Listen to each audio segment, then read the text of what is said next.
Welcome to Commerce Media Matters, your go-to podcast for unpacking the world of commerce media. Here, we catch up with industry leaders on news, research, insights, perspectives, and everything in between. Hi, I'm Paul, Chief Growth Officer at Voodoo. And I'm Nick, founder and CEO at Voodoo. Well, it's 2026, and we didn't really get much of a break, did we, Paul? At all. No, we were fired out of a cannon on Jan 5 on our way to Vegas. We just put ourselves right into it, don't we? We basically rang in the new year, shut the laptop, and off we went again. And we both went to the States. I met you in CES, and then you went off to NRF. Mm-hmm. And your plane trip there was absolutely amazing. Delightful. It was delightful. As you continue to tell me today how great all on time, and the connections and amazing. Whereas mine was an abject failure there and back. But anyway, thanks. I won't say anything about Qantas at all. Not a thing. Not going to say anything.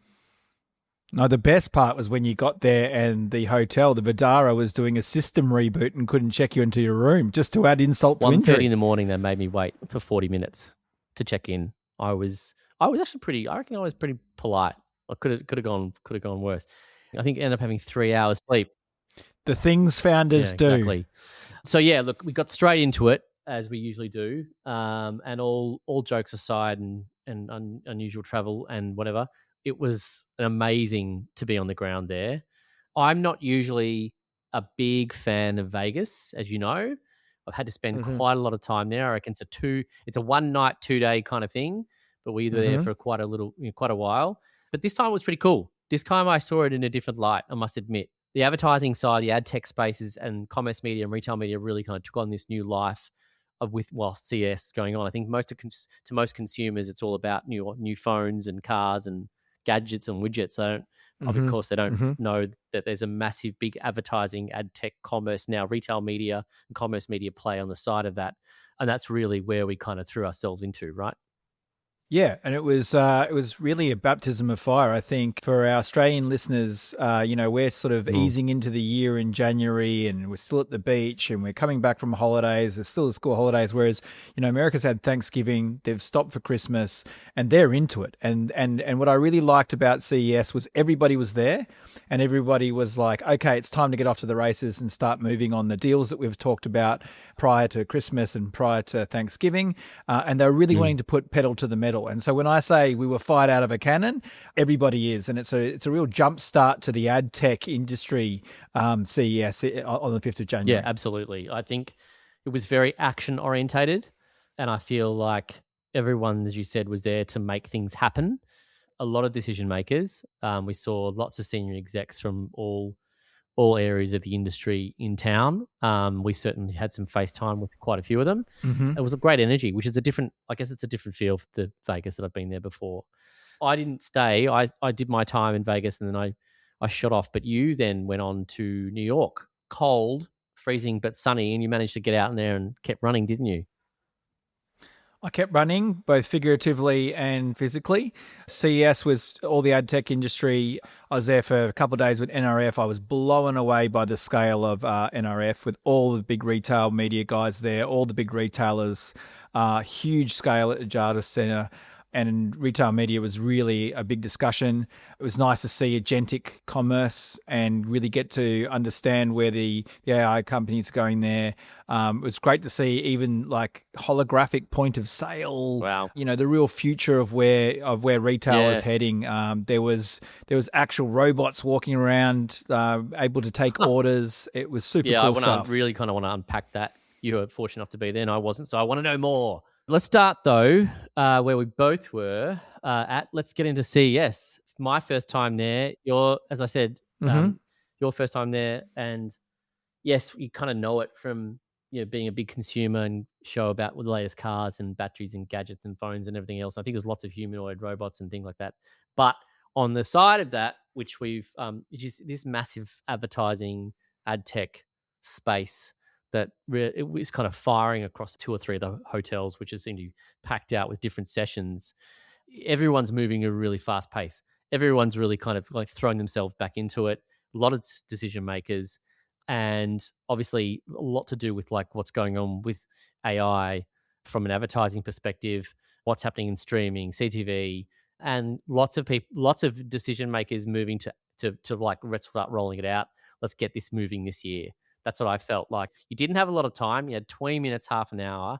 There were so many meetings happening. One of our meetings was like, we I think you and I and Chris, who one of our team in New York, met with Amy Owen, who's the chief commerce officer now who was at IPG and now at Omnicom. Everything was so busy. We grabbed a couple of cans of beer and ate kind of like, and just found a table somewhere and just sat around and chatted. It felt, was like the equivalent of, sitting on a milk crate in Melbourne and having a coffee. There was just so much moving, and so everyone just had so much. Their time was just really kind of booked out. I found it was really fast paced. Yeah, I thought it was amazing when everybody was there for a start, and so it was really easy to grab, like you said, 20 minutes, and it was all business, which I liked as well. I referred to being fire out of a cannon. When you're an Aussie thinking you're still in the summer and holidays, it was definitely all business, and I think what was good is everyone felt rested and ready to make good on some of the conversations that happened before maybe Thanksgiving for the Americans and Christmas for Australia, and you could see a lot of development. Most people were starting to realize AI in all their platforms and all their approaches rather than just talk about it. Most of the ad tech companies have launched intuitive new platforms where you can interact via conversational prompts. We saw some stuff from Pubmatic and a few of the other guys. It was really interesting to see, that the lots of word on consolidation of ad tech, which we're looking forward to seeing if that's going to unfold over the next 12 months.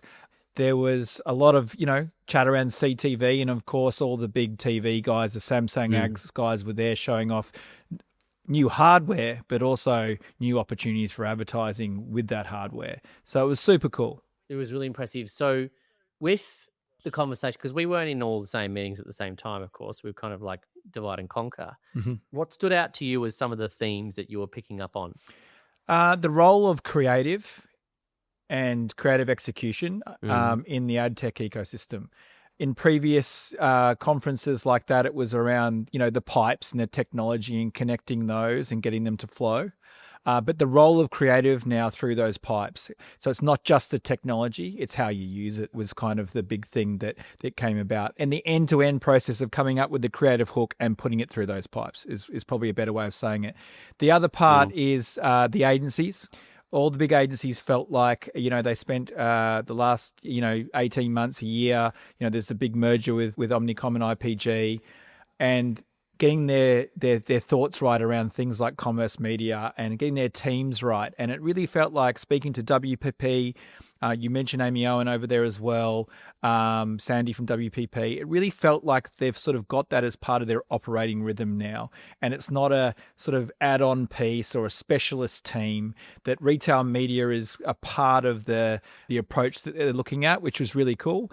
And in fact, I think it was Suzanne from WPP was on a panel, and she was saying that she'd like to, her prediction was it will drop the retail media from retail media because it'll just become media, and all media needs to have a commerce outcome. And we've been saying that for a while on the podcast. So they were the two things that I sort of picked up, the two big nuggets, that creative in the role of the programmatic ecosystem, and that commerce media is now an accepted part of the operating rhythm of the big agency groups, which is both two very exciting things from my perspective. Yeah, as per usual, you and I are aligned. The one for me that really stood out was it felt like there's been a lot of consolidation at agency land, and that they come out the other side better than when they were at where they were placed at the start with regards to how they execute for their brands and their clients when it comes to commerce media. It feels like they kind of come up for air and they were telling us, hey, we're ready for this now. We didn't have all the process, the systems, the positioning. We felt like we were hiring everybody and we were getting everybody in, and we felt like we had it all. But now we feel like we've actually got a ratified approach and we're ready to go and make it happen. And I think some of the conversations were all like, yep, let's do it. Go. When can we start? One meeting in particular I had with Amazon ads went for like 8 minutes. And I was like, well, yeah, we'll go. That's it. Let's get it get done. it done. It's not about, okay, let's just start unpacking this and how do we think this is going. It's like everything's in place now. They're all out of the blocks and they're ready to go. And I think the other part for me stood out, but there was a number of conversations around commerce in the gaming space. Will it be a great unlock? Yes. Will it be an area that we moved in? That we'll move into? I think that there was definitely some multiple conversations with some of the really large agencies around, this is the space we are going to focus on, and we're going to create a new operating rhythm for and an offering for. It was almost, the conversation was almost like having a commerce media, a commerce offering, a retail media maybe 2 or 3 years ago. That's all now properly ready to run even harder. Now they're actually looking at, well, how do we actually move that into a big space, which is really exciting. It's starting to become even more kind of normalized and democratized. And there's some incredible products and companies doing stuff in that space. And it's on the radar of the big end of town. So that was kind of really what stood out to me. I think one of the other things that I heard in some of the sessions, particularly when there was Q&A, when I heard, the brands ask the panelists things, they were all, how do we show up in LLMs? How do we show up in OpenAI? AI optimization, has it replaced search? Where it was really interesting was for the brands was, how do I show up in AI with a branded experience? How do I continue to drive an experience with my brand rather than just be a text prompted answer? And they were really worried about how they could do that. It was really interesting to see that product discovery is the area where AI just isn't doing it for brands. Yep. That AI is seen as it's a great place because someone set out to look for a product, but what about when they're not looking for a product, and how do you get a new product in front of them or a new launch in front of them? And that was a question that was coming up from the brands when they were asking the panelists.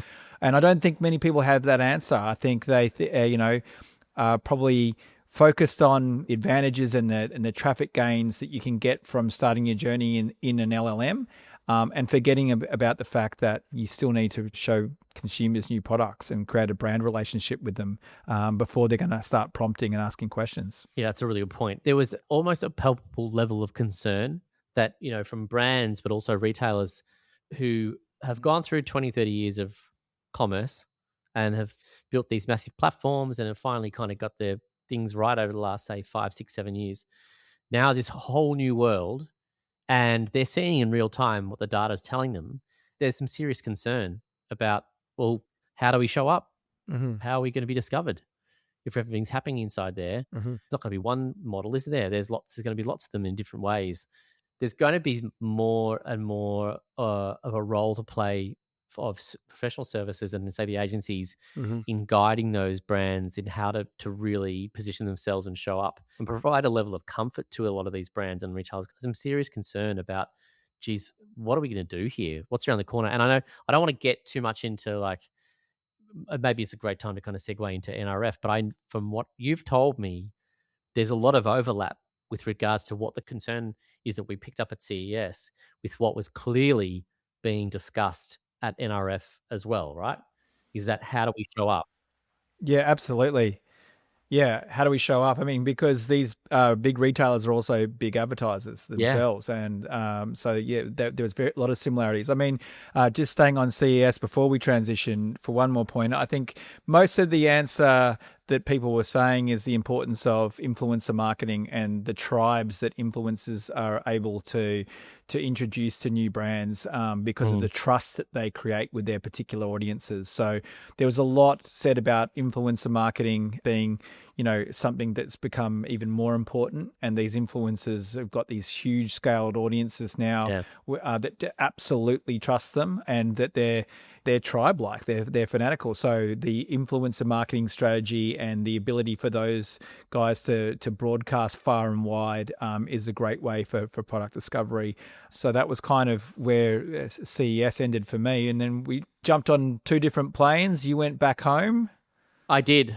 How joyful that was. And you went off, as we said, to New York, which was cold as per usual this time of year, but incredibly sunny and beautiful, and running around the park and having a lovely time, didn't you? Yeah, there was at one point where I think Sydney recorded was the hottest capital city in the world, and I was in zero freezing conditions in Central Park, but it was lovely. It was beautiful to see New York in the winter, but it was all business again. NRF was a giant production, the scale of which boggled my mind. They took over the whole data center. The big theme was obviously agentic commerce. You talked at length about that when you got back, and it'd be good to unpack that here. But there's no doubt that that's come through across channels, right? It clearly was the main talking point.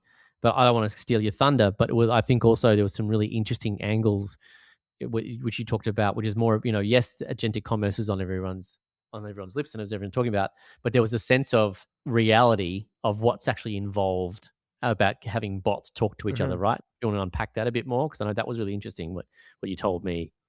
Yeah, I mean, everyone's really excited about the prospect of agents acting on behalf of humans. But I think where we're seeing some of the limitations is around the trust and privacy elements, because it's very hard for a retailer to decipher between a good bot that is crawling their page and going to act as an agent and a bad one. And so there's a lot to figure out there. In fact, OpenAI on a couple of the panels actually spoke to this as a problem and, quote, short term, I think it was next 12 months, we're advising customers to create apps within our LLM in that environment where you can have a brand experience and you can have the agent act within our branded environment. Nice for the AI, the big LLMs to go down that route, obviously, develop for our platform. But that's where they saw the growth. Certainly that was OpenAI's position from their keynote, and also one of the conversations that they were having with Adyen. Looks like the big LLMs are building all the infrastructure to allow transaction to happen. So we knew before we went over there that Shopify, Walmart, and a few of these guys had already done deals with OpenAI. But having OpenAI appear on stage with Adyen, another payment gateway, was a clear sign that they're building the infrastructure to allow transactions to happen from the LLMs. And then again, same theme as CES. Off the back of that was, for a brand, how do they show up as a brand within the LLM if that's where the shopping is going to be done? And hey, I spent all this money on getting my website and my e-commerce stack right. Have I wasted time? And I guess the answer to that was that from a lot of brands that are doing it well, a lot of the case studies like Dick's Sporting Goods and a few others that were over there, was you haven't wasted your time, but you now need to focus on interoperability. And that was a really key word. Everybody's getting ready for AI interoperability. They know that they don't want to be open slather for all of the AI. They want to be able to control who they do deals with for the financial reasons. What's the quid pro quo? But the most important thing was for them is to gear up now to be interoperable. That was where most of the retailers were focusing their efforts in AI. Was there a stream or a theme specifically around interoperability? Yeah. Was that something that was really kind of got into the detail of? Because it's pretty technical. Where it felt like most retailers are with AI is they're actually now using it. They're not talking about it, they're experimenting, or they're actually using it. But they're using it to crunch the big reporting numbers, to make more effective decisions, to work through all that massive data. From a workflow perspective internally. 100%. It's all about improving workflows. And I think then the next phase is then, with all those workflows improved, how do they then become interoperable with these other channels? How does their AI capability interact with OpenAI's bot or Gemini's bot or Amazon's bot? That's sort of the next phase that it looked like everyone was about to embark on. And certainly where a lot of like the consultant types that were on the panels was saying that that's what they're doing with clients, that the McKinseys and those sorts of guys were doing with clients at this point, advising them on how to be interoperable and how to pick and choose their battles with the right LLMs and create the right relationships. I'm sure our friend Quentin George at McKinsey is very, very busy right now. We love Quentin. But I know you love robots. We've talked so much, but everybody doesn't know this. Some of our team, and I know some of the producers of the show, won't probably be aware that Paul and I have had really deep slightly boozy conversations around bots and robots, and where we think right down to the financial models behind them for consumers. How do we get a robot? How much is it going to cost? How's you going to buy? Is it going to be like a phone? Are you going to sign up and then you're going on a 20-month plan? We were having these conversations like 18 months, 2 years ago. And now this is the big space. I've even looked at hedge funds around this space that just look at investing in these companies. It sounds like it was right. They were up and about at NRF. Well, just before we get into it, I mean, Elon has backed you up on that. And I know, Elon's, a crazy kind of guy, but, he does normally pick where things are going. He's saying that the Tesla robot will be the biggest consumer item. No doubt. It'll be the biggest thing. But it was good to see it almost coming to fruition in a way that I thought could be believable in the next, 12 to 18 months. You had bots and holograms powered by AI able to do the tasks of shopkeeping, of providing information about products, and it did feel quite human. There was a couple of holograms in particular that I was really surprised about, but even the movement of some of the actual mechanical AI powered bots were amazing. And they really did feel like they're not too far away from having those sort of bots walk around and help you with your purchase journey. I mean, if anyone's been to some of the big department stores and been frustrated that there's never anyone around, I mean, this could be the answer. It was super cool to see, and it did feel a little bit futuristic. Did it feel like 1987 Paul Verhoeven's film RoboCop? Are we entering RoboCop? I'll buy that for $1. Is that where we're heading? Yeah, look, I'd say we're definitely heading down that route. I mean, especially with, bricks and mortar infrastructure and adding, these sorts of moving, more human-like, even if it's just holograms. The hologram technology was super cool.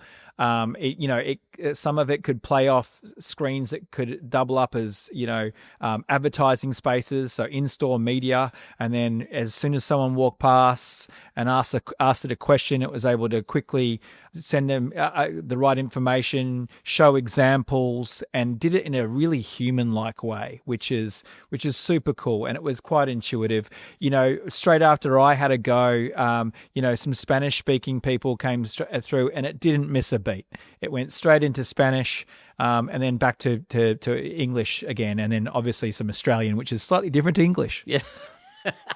I just bring it back to film, Paul. It's just like it's a convergence of RoboCop, Minority Report, Blade Runner. It feels like all these things that have been so far off and have been someone's imagination for 20, 30, 40 years are now actually coming to life in a really normalized fashion, right? It's all being presented to us in like the context of shopping.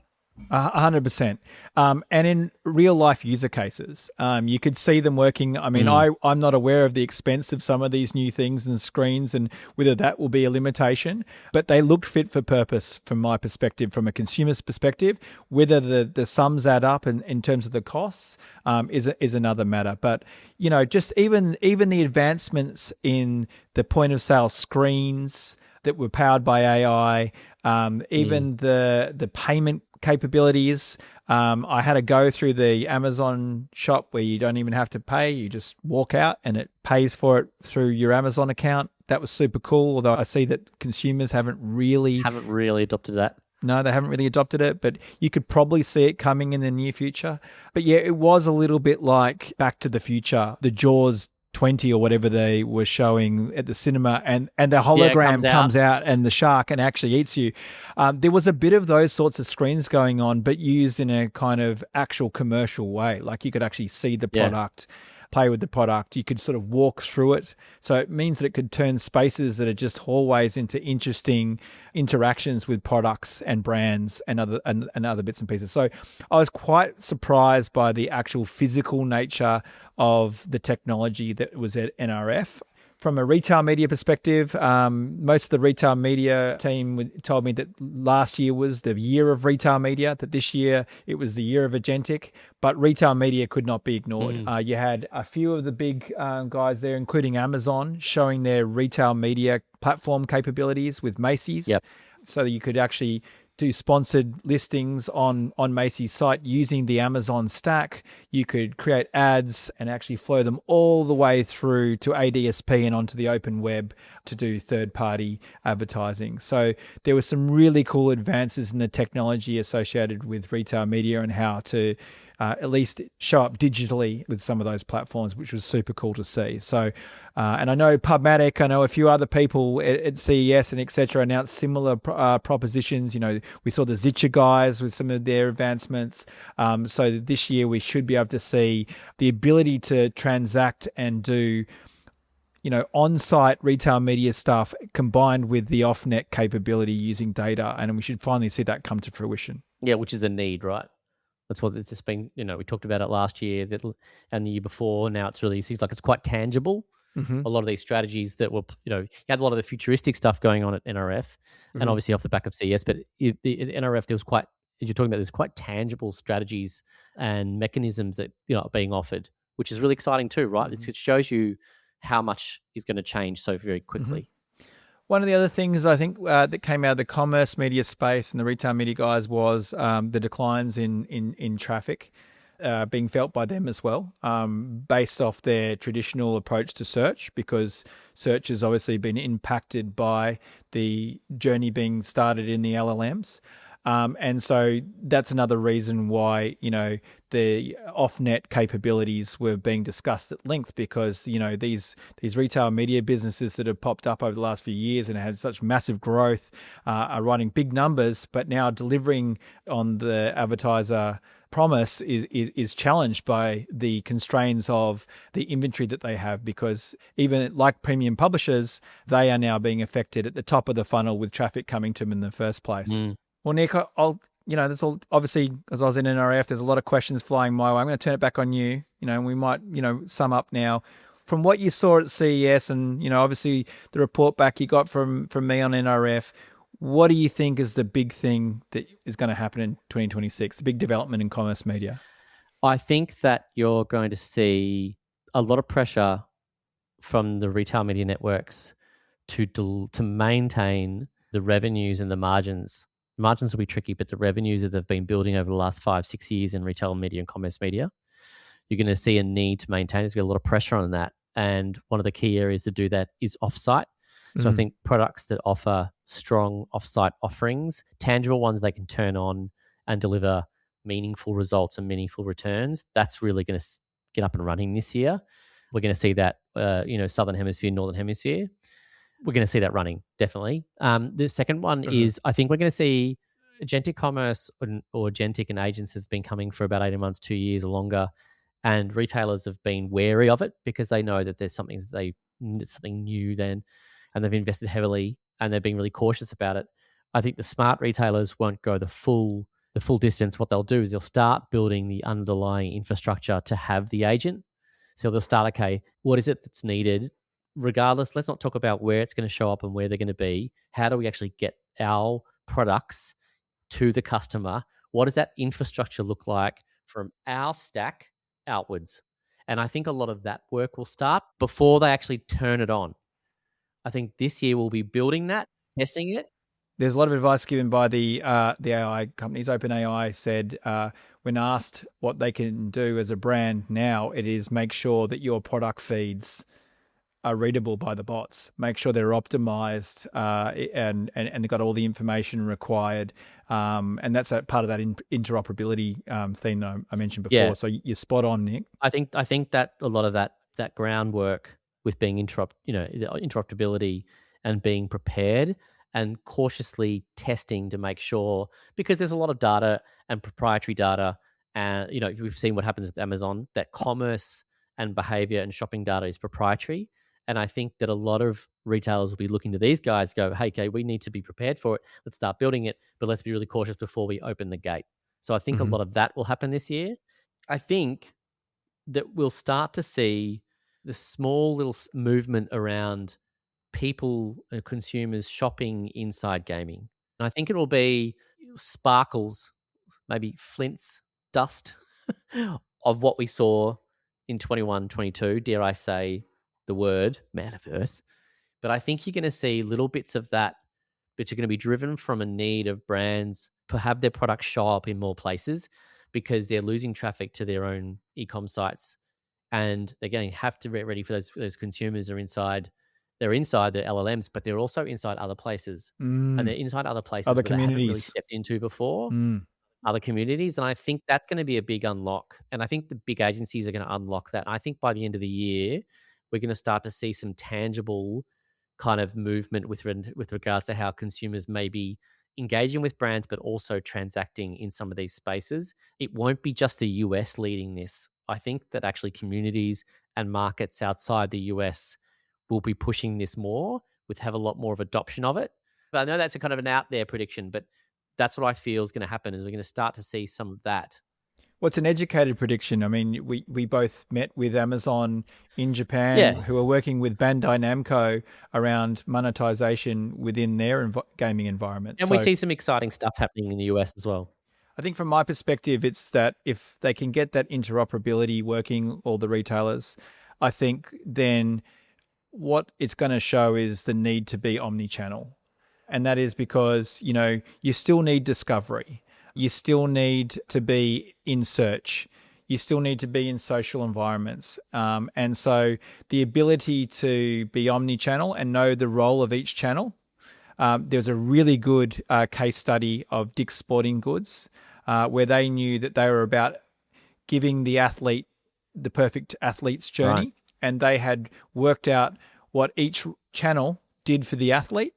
And they showed up there in that channel specific to what that athlete required from that channel. Wow. And that's how they were really successful in store as well as in the other channels. And, so it wasn't just omni-channel to show up everywhere. It was purposely showing up in each of the channels with a purpose based on that consumer's journey.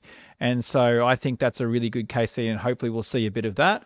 And the winners out of that are going to be people that are going to be ready with their interoperability, that are going to be able to work with creative assets that go across all the different channels and be able to measure the effectiveness of all those different channels, give them insights around what's effective at closing a sale, what's effective at branding, what's effective at bringing them down the consideration funnel, because it's all an important part of the mix, not just the last click attribution. Right.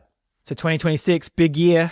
Yeah, it's a big year. It's kicked off really, and we're just getting the ground running, and we're going to be in a lot of different places this year in a lot of different markets. So I'm excited. Big year ahead. We've got a list of people joining the podcast. We're really excited about some of the ones coming up. So stay tuned for another massive year of Commerce Media Matters in 2026. And thank you so much for following us and streaming and being part of the community. We appreciate it. Thank you for listening to the Commerce Media Matters podcast. If you enjoyed this episode, make sure to follow and subscribe. We're always on the pulse of the ever-changing landscape of commerce media, ready to share the newest trends, insightful perspectives, and expert opinions with you. Until then, stay curious, stay informed, and keep making media that matters. This podcast is executively produced and edited by Priya Tahazadeh, with co-producers Sandy Ho and me, Rachel Fang. This podcast is recorded on the lands of the Bidjigal, Gadigal, and Wurundjeri people, and we wish to acknowledge them as the traditional owners of the land.